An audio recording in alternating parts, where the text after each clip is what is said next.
They say what goes around comes around, but is that really how it works?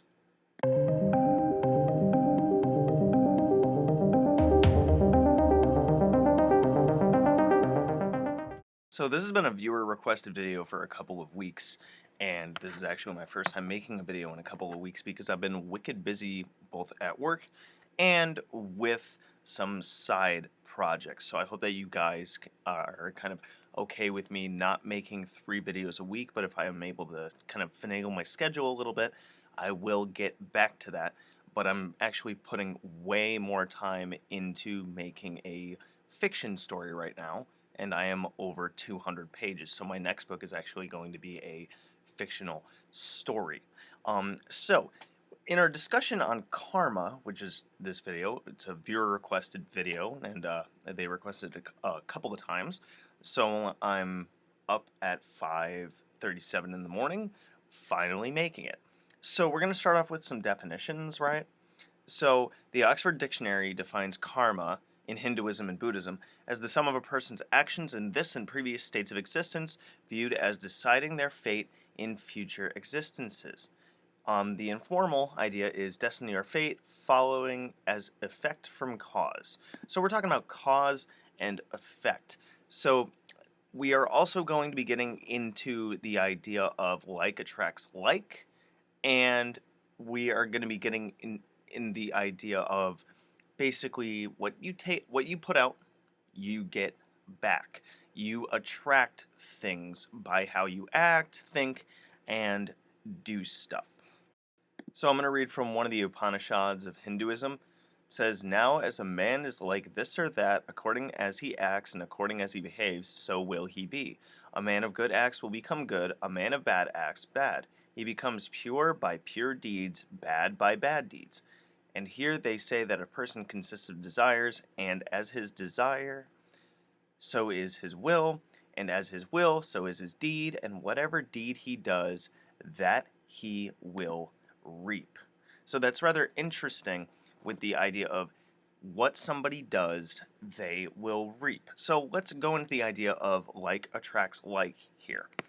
So like attracts like is it's a principle used in magic to demonstrate the idea that, and it's going to get kind of fuzzy and interchangeable, so we can always chat more in the discussion or you guys can email me, but the idea that whatever energy you put out, you will get the same back, which is why when we do spells, we do actions that are sympathetic. Like attracts like is sympathetic magic.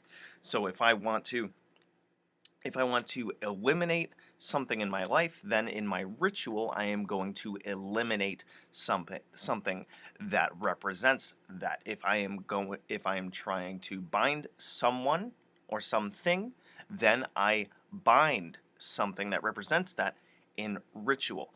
So I am doing an action to call on another action to follow suit. I am doing something small to cause something big. So let's go into, don't like using this term, but the law of attraction. Now, and then we'll step into some psychology, or I'll probably do both at the same time. So in the law of attraction, it's kind of the same idea. What you think about, you bring about. What you are intending on having happen in your life and what you are focusing on is what will happen in your life. So let's talk psychology, right?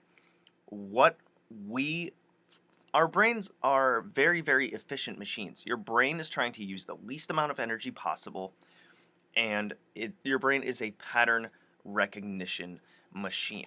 Have you ever gone to an event or done something where you think it is going to turn out bad? More likely, that thing or that event is going to turn out bad because of your own preconceived notions and predictions on how that thing is going to go. Because you're pre-programming you're priming your brain. I think that's the word, priming, to look for and therefore affirm your thoughts. When you go to something or you do something and you think it's going to turn out bad, you are going to be like, if you go to a party and you think the party's going to be crap, you're going to be looking for everything that's going to indicate that the party is crap. Maybe, maybe you lose track of time and you stay there super late, or the only thing that you happen to notice or pay attention to is maybe some people getting into a fight, or maybe, a full trash can, or some messes at the party. I don't know, what have you. But give me some ideas of what you might think that kind of thing is like below, or some examples of any times that you have thought that something is going to suck, and then it turned out, yeah, that thing sucked. So the idea that our brains filter out things according to what we want lends to the idea of what we preconceive will happen. So if you do something with a positive attitude, it is more likely to be a positive experience. Now we can relate this to karma because you are acting positive, and you're acting and thinking positive, and therefore you are getting a positive experience back. What you give out is what you get back.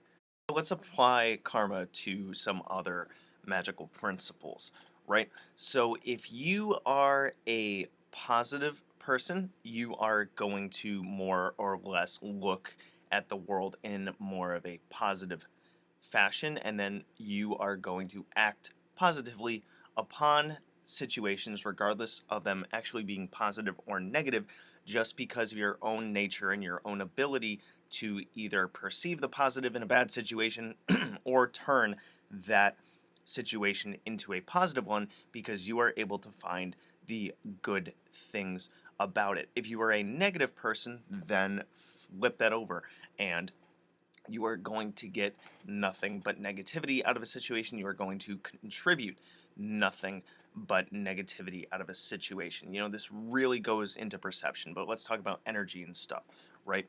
So if you are, and we'll just go into the negative kind of thing.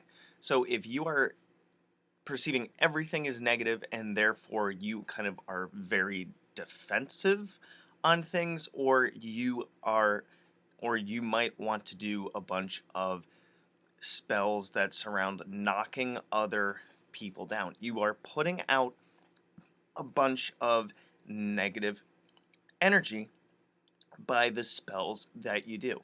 Now, there are spirits and various entities that are attracted to the different types of energy that you put out. So think about it, that we have our own preferences for what we like to eat and what we like to consume, and I would like to say that spirits also kind of have the same preferences. So if you are putting out a whole bunch of negative energy, then you are going to attract spirits that like that negative energy. If you are a constantly tense and angry person, well, then other spirits that can contribute or have various aspects of tension and anger are going to want to flock around that and feed off of that energy, because of like attracts like, and that's just what they happen to like to consume. And then you get this feedback loop of influencing. The spirit would influence you by their presence, and you would influence them by giving some feedback, and then more, more, more, more, more. And it is also a natural tendency for somebody to act defensive in a situation where there is negative tension going on. So if you are in a situation where you kind of act negatively towards somebody else, then they are more likely to match that energy, because they want to fend off what you are bringing to the situation. Now, a good way in a magical sense to attract good karma or positive energy, even though I don't really like using those terms because it sounds very, very fluffy to me, is to always enter every situation and work your spells to have positive intentions and positive outcomes. And that is because, I don't know about you, but I would always like to have positive energy around me. And you can work your intentions, and intentions are the most important thing in magic, arguably, around positive things. So even if somebody who is being negative and you want to smack them down or give them a reality check, your intention doesn't just have to be knock this guy down a peg because he's a insert expletive here, but you can work around it to where you want to transform their negative energy into positive energy, or you want to change this negative situation into a positive one. It kind of goes along the lines in this part of the discussion anyway about how curses can and bindings can actually be positive things. You might want somebody to start to understand what their negativity is, so you can kind of use a mirror in a spell to kind of get them to see their own energy. You can send their own energy back at them so they get a reality check. And you can word your spells along the lines that you want that person to transform rather than you want to punish them. You can bind someone's negative energy or banish someone's negativity so only positivity comes out, and along with the follow through, which, magical sandwich, mundane action, spell work, mundane action, you have to follow through with positive energy. I don't think that, and other people can argue me on this one, and everything has its time and its place, but for the majority of times, you can work things out in a positive manner to have a positive outcome. So, interactions with other people, you should always be positive, because even positivity can act as a filter or a shield from someone else's negative energy. I mean, I work retail, right? So, sometimes to diffuse someone else's Karenness, let's say, I just am completely positive with them the whole time, because they are looking for affirmation that the situation is negative. And so when they get hyped up or grumpy, they expect me to either cower down and, just give in, which is a negative thing, which, in retail you kind of do, but you do it in such a way that is positive if you are effective at it, to diffuse the situation. And of course, on the flip side, if they were grumpy and then you got grumpy too, you're just going to escalate it. So that is a big overarching thing with this entire theme. If someone else is being negative, be more positive, because you're more likely to diffuse that situation. What are you doing in that situation? You are doing nothing but positivity, and therefore you're diffusing it and kind of transmuting it from a negative situation to a positive one. But if you were to put in negativity, then you're more likely to get negativity back. So, in a nutshell, from a magical sense, karma can be related to the like attracts like principle, where what you give out, you get back. And we don't necessarily have to allow or go with the flow if someone else is being negative, right? So the more positive you are, the more positive experiences you are going to attract. Does negativity have its time and its place? Or responding to negativity have its time and its place? Yes, but you can do so in a more positive manner. Now, in terms of the whole reincarnation and going up or down in the chain when it comes to karma, and just, you're going to come back as a fly in your next life because you were a total insert expletive here in this current life, I mean, there's no exact evidence for that kind of thing. It is more of a belief, so I will leave that up to you guys.